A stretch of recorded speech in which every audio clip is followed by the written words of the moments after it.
Kia ora once again, and welcome back to the South Side Kōrero. I'm with an amazing guest, Michel Mulipola. Oh, why is he shaking his head, Will? Why are you shaking his head? I ain't nothing special. I'm just me.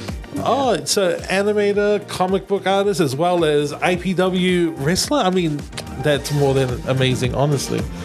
And all within South Auckland. Damn. Honestly, if you're going to watch this episode, you're going to get a dynamic package of just a lot of learning experiences, and I hope you enjoyed this episode.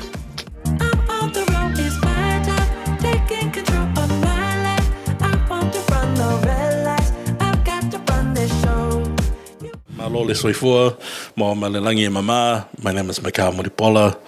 I am a Māngere-based Samoan comic book artist, professional wrestler, professional Tekken player, Duffy Books and Homes role model, storylines tour driver, and current story artist for Disney Animation Studios. So I do a lot of things, and I missed out a whole bunch of other stuff too, but that's the gist of it, really. The gist of it, yeah.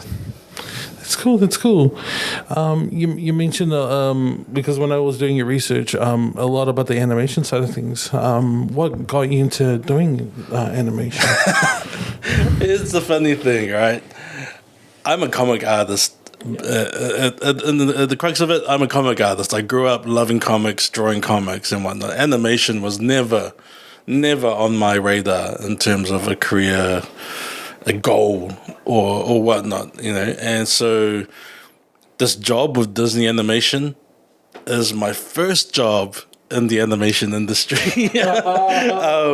So it's a whole new world. To quote Jasmine, but but it's been so much fun, and it's crazy. It's crazy to know that I am working as a story artist with Disney Animation Studios in Māngere. I get to do it from home. I get to do it from South Auckland. So there's Disney work being made right here in our community, and so as a story artist, you know, when I first got the job, I was thinking, okay, storyboards. They give me the script, I storyboard it. You know, that's kind of how it works with comics. And sometimes you get a bit of freedom in terms of like how you visually interpret the script. I didn't realize how intensive being a story artist for Disney is, because you get the script, and as you're storyboarding it, and that's one of the things I love about the job, as you're storyboarding or thinking about it visually, the script, the story kind of becomes its own thing, and you kind of see where that story takes you, and then you end up kind of changing bits from the script or accentuating or even taking parts away, and you end up when you end up with the storyboarded scene, you've kind of had this power over that one scene that you get assigned of emotional moments, humor, story beats, pacing. Like I was like, oh my god, they gave me this kind of responsibility. Like, wait, what? Like I just thought it was just like, give me the script, I'll draw it. And not give me the script. And as I'm drawing it, I realized, wait, no, this story needs this. This story needs that. And then kind of what's cool about it is because I've realized that I often say how I'm a comic book artist, because that's what I always wanted to be. Now that I'm older, and I've been drawing comics for, you know, almost 20 years, been wrestling for almost 20 years, I realized that overall I'm a storyteller. Yeah. Right? Everything I do is around story, whether it's comics, whether it's pro wrestling and stuff. So working here in animation, I was like, okay, this is another way I can tell a story. And so the story really drives me. And so it was just so interesting to know that I had that kind of power and that responsibility, like Spider-Man, to shape the story and the scenes that I am assigned. And it was just crazy to me that that's what Disney hired me to do. And so it's just really great as a storyteller to be in this creative space and have that kind of freedom to kind of change things up. If the story dictates it as you're drawing it, you realize, wait, no, the story will be stronger this way. And again, what's cool about the whole team, there's a whole team of us in the story team. So it's not just me. Yeah. There's like 20 artists and whatnot, and we're assigned different scenes for different episodes. But when you pitch scenes, everyone kind of chimes in and sends in notes like, oh, maybe this would work better if you made this quicker or did this and did that. And for, I guess, a young artist, it could be quite intimidating because you feel like maybe these people are critiquing your work. And for me, I don't care because, like, the story drives me. Yeah. And understanding that everyone else in this team is trying to make the story stronger means that, okay, cool, I'm always open and receptive to the notes that people are giving me. And then when they give it to me, I'm like, yeah, I can understand how that would work much better. Rather than like, oh, they don't like my artwork. Yeah. So understanding that your job is to tell the story and everyone else is trying to tell the story in the best way possible makes it such a great kind of atmosphere and energy for storytellers. Like, that's the thing I've really been enjoying working in that environment, is that everyone is trying to tell the best story possible. And then that's life in general, right? You have different people, and so if you think about yourself as a storyboard, right? You're the source that's putting input into it, but at the same time you have other people around your life. Yeah, that it's like your 20 artists they're putting in input into it. It's like, oh, this is what I see when I see you. So you mentioned about comic books and how you were influenced 20 years ago. What were the other? What drove you from? Okay, I'm reading this Marvel comic book. I want to do this, because a lot of our community kids who they're driven by either by sports or by singing. What made you divert from that sort of expectations of sports and music and whatnot and go for something that was very unique? To me, when I was doing the research, I was like, that's cool. He's doing storybook stuff for animation, and he's doing comic books. What drove you to get to that passion then? Well, yeah, funnily enough, I've always loved drawing. I discovered comics when I was before school. I was like 3-4 years old. My uncles read comics and stuff, and they had a few. And as a kid, around the age, kids love drawing. Like, the kids, and every kid starts out drawing, and then as they get older, they either grow out of it. Usually grow out of it, or some stick to it. And I happen to be one of those kids that stuck with it. But the thing is, at the age where as a kid you just draw all the time, I discovered comics, and it was just one of those serendipitous moments where just my love of drawing at the time and discovering this new kind of energetic, bold, colorful art form just kind of inspired me to be like, I want to do that. I want to draw that. And so I kind of kept that goal in my mind growing up. Like, I guess it was one of those childhood dreams. Now, I want to be a comic book artist. But, like, to be a comic book artist, a successful comic book artist, there's no real kind of defined pathway to success in that industry. And so it always seemed like a pipe dream when I'm telling people, I want to draw comics. And then I was like, that's cool, good for you. Because no one, even myself, couldn't tell if there's any money to be made or any, can you be successful in the area. But it was something I knew I loved. And I know through all the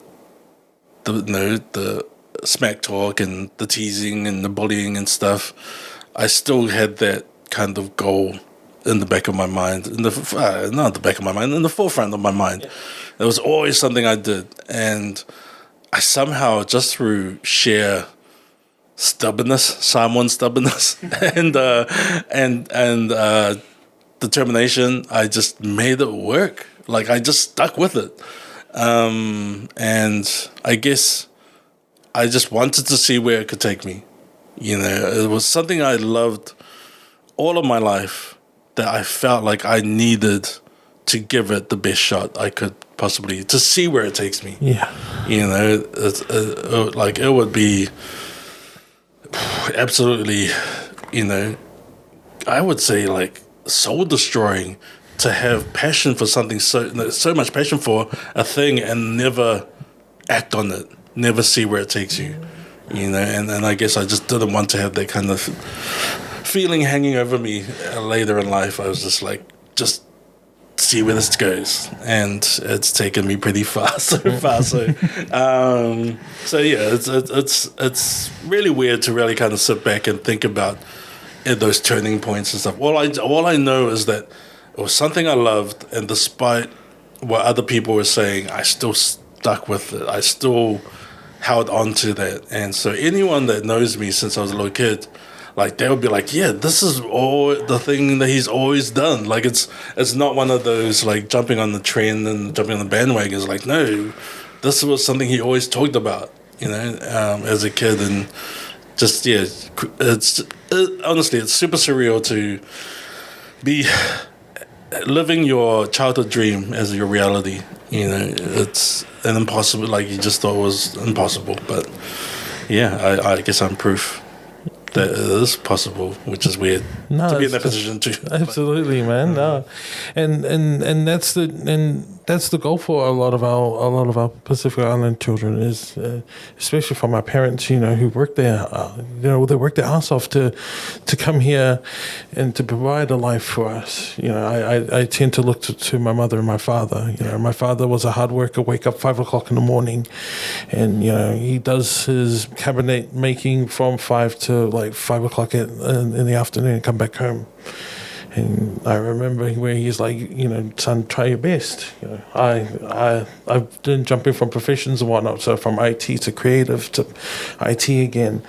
And to hear you persevere to your goal right now, to where your career is something that's, I want to be there, at some point in my life.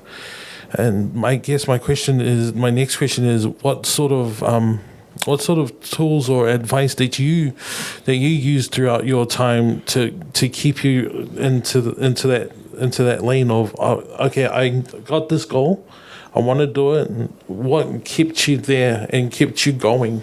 Because it's difficult sometimes. Oh yeah, for sure. Like, when you're unsure of where your path will lead, the uncertainty can be crippling.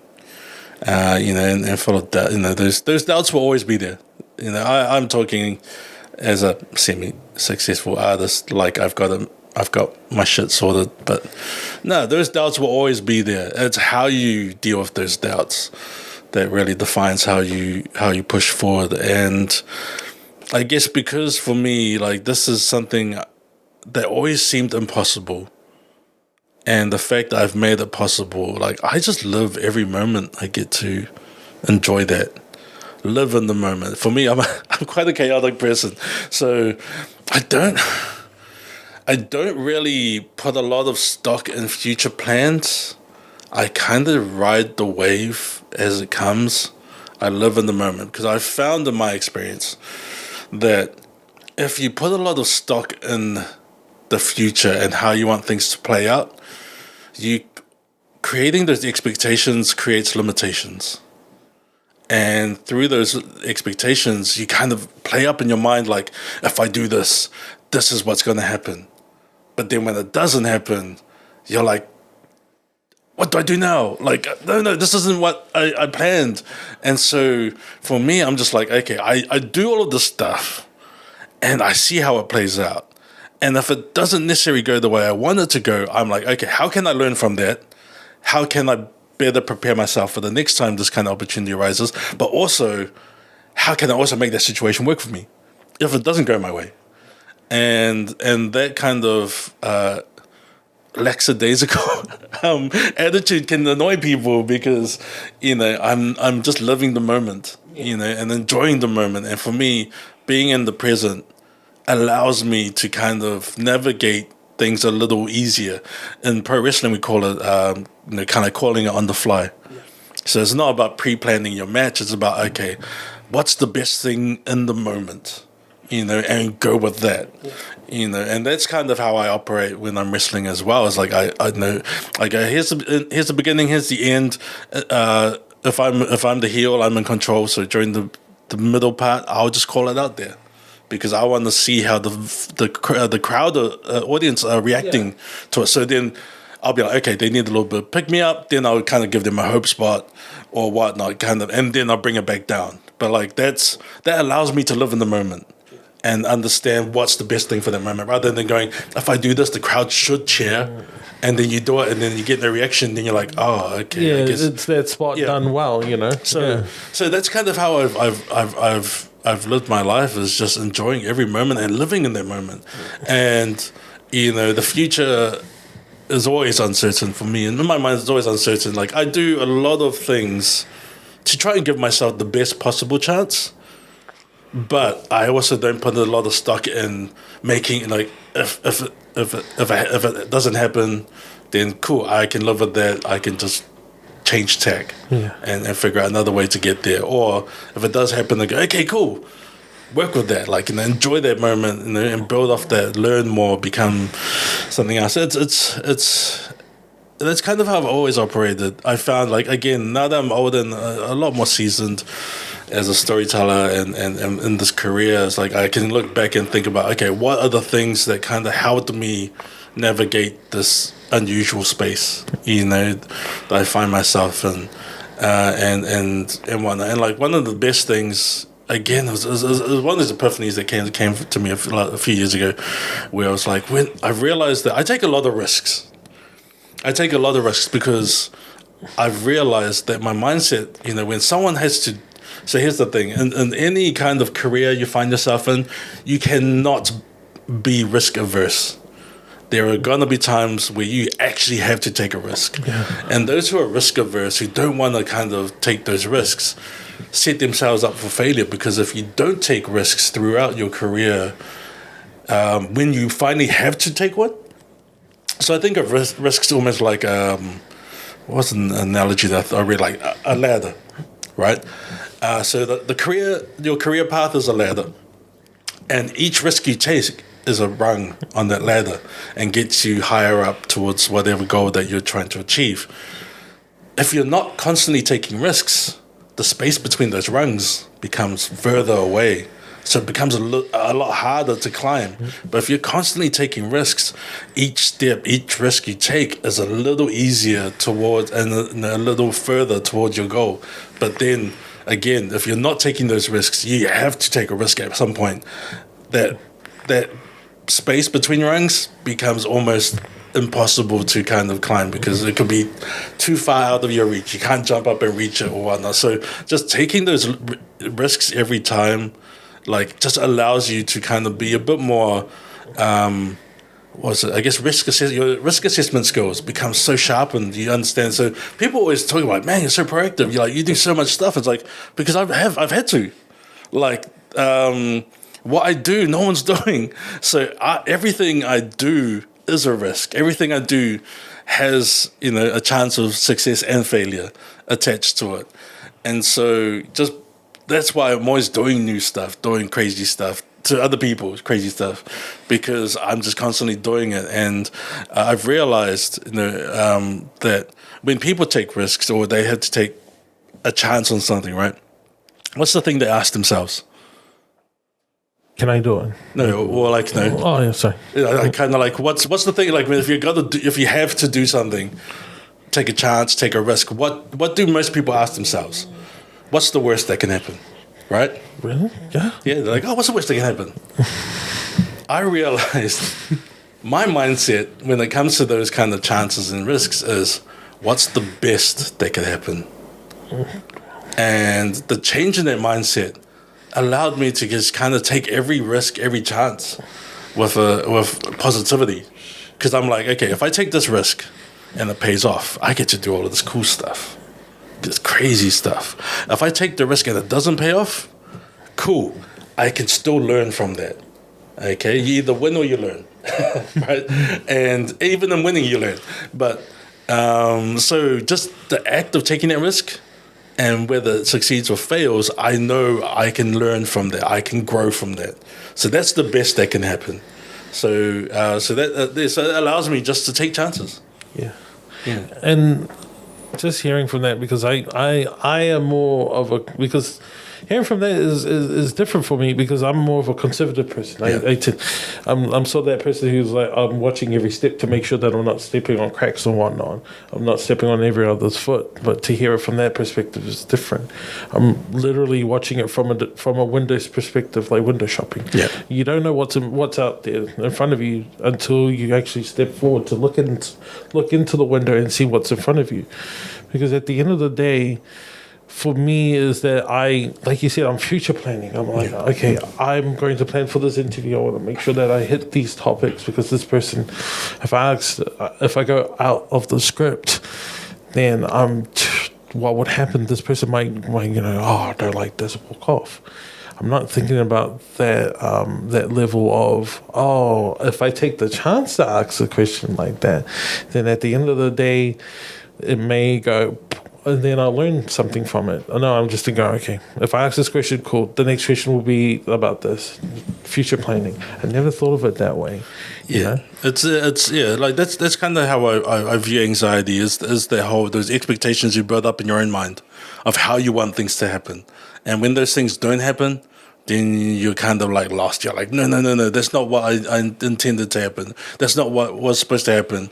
And then you put this undue pressure on yourself to make those things, and then that kind of leads to anxiety. And I found, I feel like I'm a pretty chill guy, and and I've somehow, through just my career as an artist and creative, I've found my own ways to deal with some of those feelings. Like, as I said, people are like, man, you're so successful. Yeah, but like those doubts will always be there. But through my creativity, I've been able to navigate those negative emotions and feelings really well. Like, I'll be like, yeah, I know you're there, but you're not going to control me.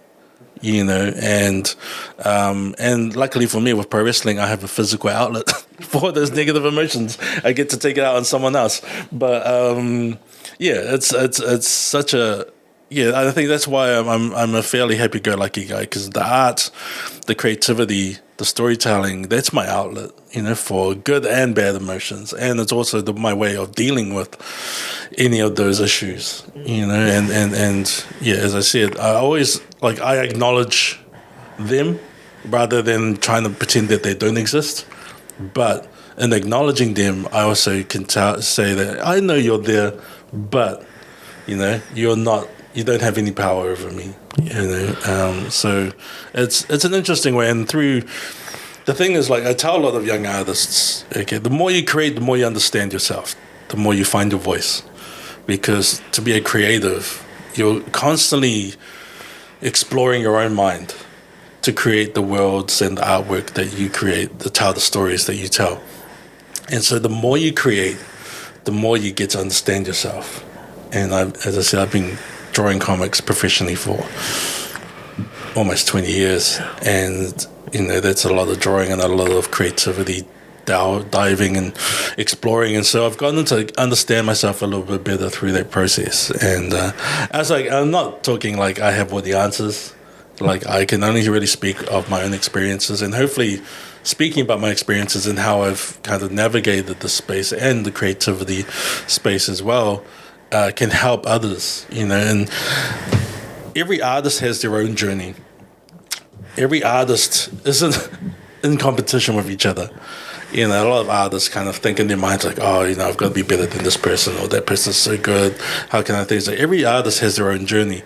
And the good thing about artists who are a bit more experienced and who are a bit further down the road than some of the young artists is that we can guide you. We can be like, hey, yo, this is what worked for us. Yeah. Or hey, yo, this didn't work for me. We can kind of give you directions. We aren't going to be able to take the road for you, but we can guide you. We can give you directions to help you navigate that road a little easier. And so that's kind of how I view, kind of my space when I'm talking to younger artists and whatnot. And I guess podcasts like this is about sharing my stories so that it makes it a little bit easier for some of those other younger artists to navigate this creative journey. That's cool. And just hearing it from a listener standpoint, because I always like to think of me conducting these podcasts as a listener. I remove the word host. I don't think of it. I'm a listener first, because I want to make sure that I absorb every word, every lesson that has been brought up by a guest. And I think about it, and I go, maybe someone out there who's listening out there will get every bit of it, or they may not. And because at the end of the day, I want to provide a way where storytelling is effective, at a point where someone could listen to my podcast. It could be like 3 or 4 people to like 100,000.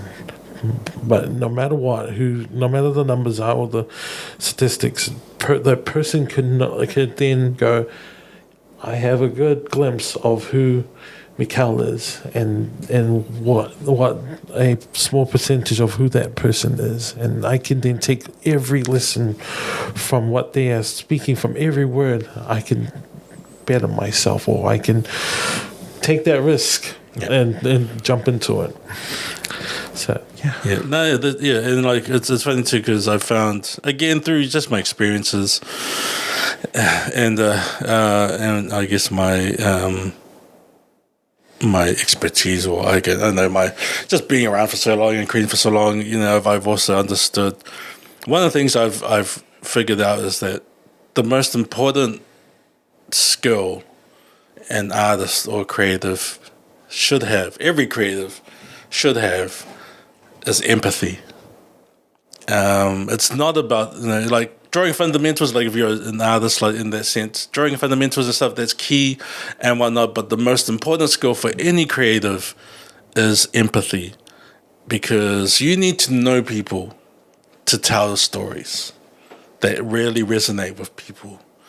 And one thing I also found is that like empathy goes beyond just understanding what other people are going through, understanding other people's stories.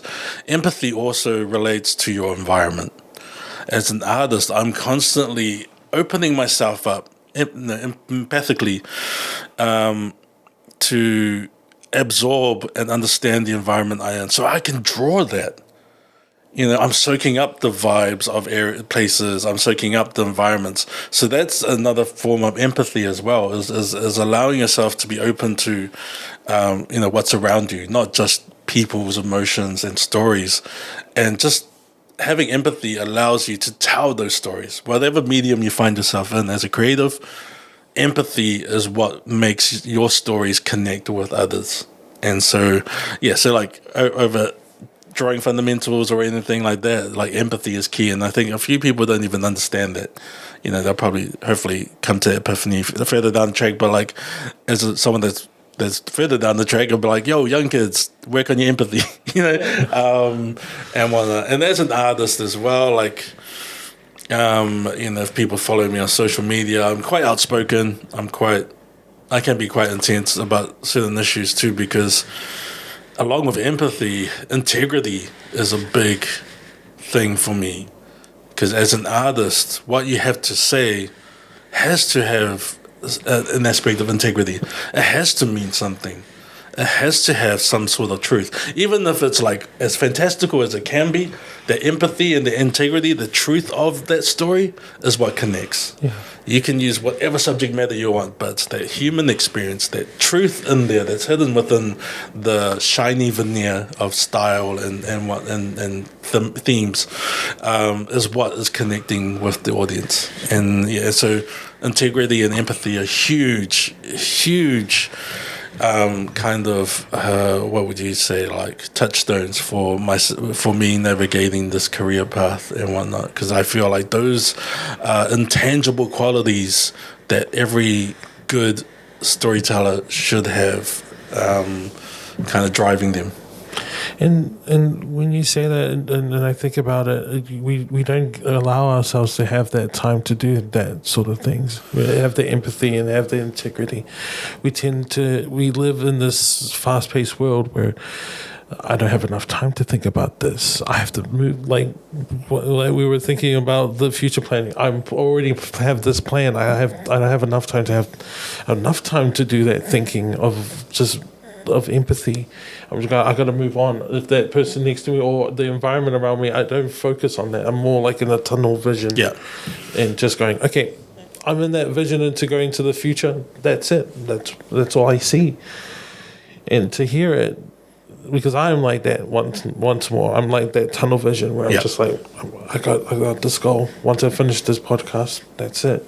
But I don't absorb everything into it. Yeah, I think that comes with living in the moment.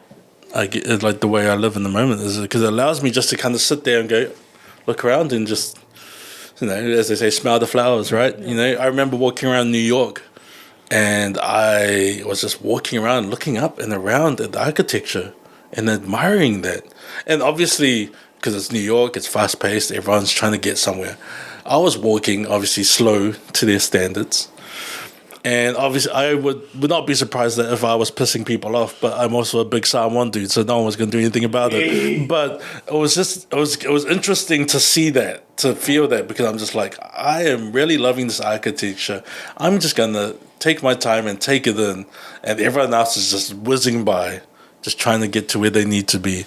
And I feel like, that living in the moment mentality I have allows me to kind of soak up and widen my vision to what's around me rather than being hyper focused in tunnel vision and stuff. And then I do have moments when I can be hyper focused, but that's usually around work where like I can get this done and I can lock myself away in my studio to just get stuff done. But but like in general, I'm always just kind of wide-eyed and absorbing what's around me, because that's, I think, the empathy, right? Absorbing your environment, absorbing experiences and stories and people's lives and emotions, and then kind of soaking that up, absorbing it, and then filtering it out through your lens to tell the stories you tell.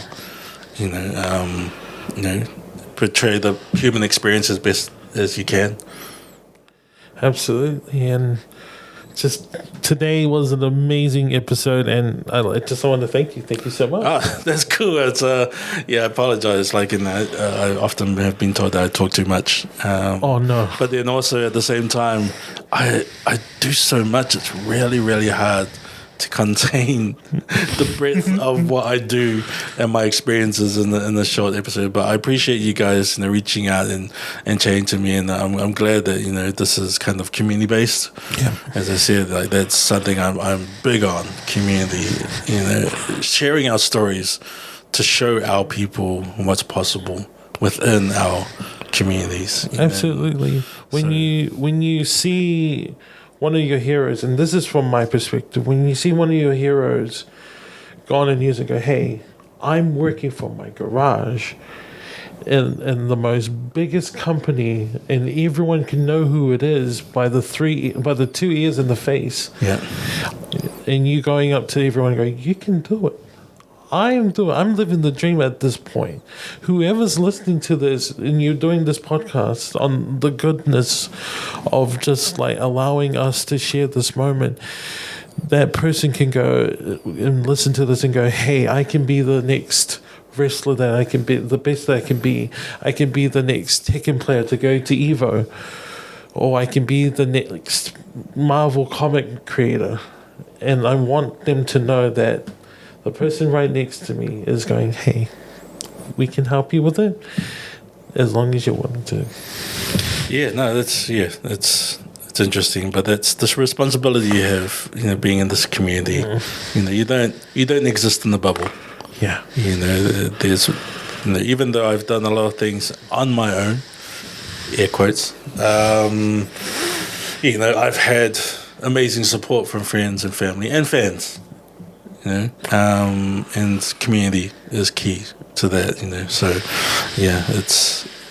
I'm very fortunate to be doing what I'm doing, living the dream, the dreams, because I'm a comic book artist, pro wrestler, Tekken player, Disney story artist. Like I do all kinds of. You don't have to be one thing. You can be as many things as you can be, as long as you have the time and energy to invest in those dreams. So, yeah, thank you very much for having me. I'm gonna officially say this right now. You're the Samoan dream. Honestly, I see literally, honest to God, I'm seeing you right now is like Dusty's in you, like a bit of Dusty in you. Who's the Samoan dream, and the Balangi nightmare. Yeah. The son of an animator, Yeah. So, which is beautiful. I don't mind being that too. The Samoan dream and the Balangi nightmare. Before we wrap things up, is there a quote that you always have in your back pocket? I don't know. It depends on the language that's possible for this podcast. Oh, but it's open.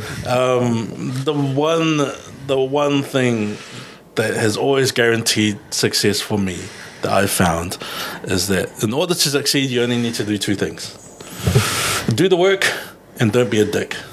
That's it. That's as simple as that. But you'll be surprised how many people don't even take that second part into consideration.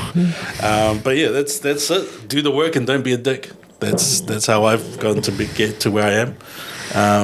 And yeah, Thank you. Thank you so much once again. Thank you for having me. And once again, thank you so much for watching, and I hope you enjoyed this episode.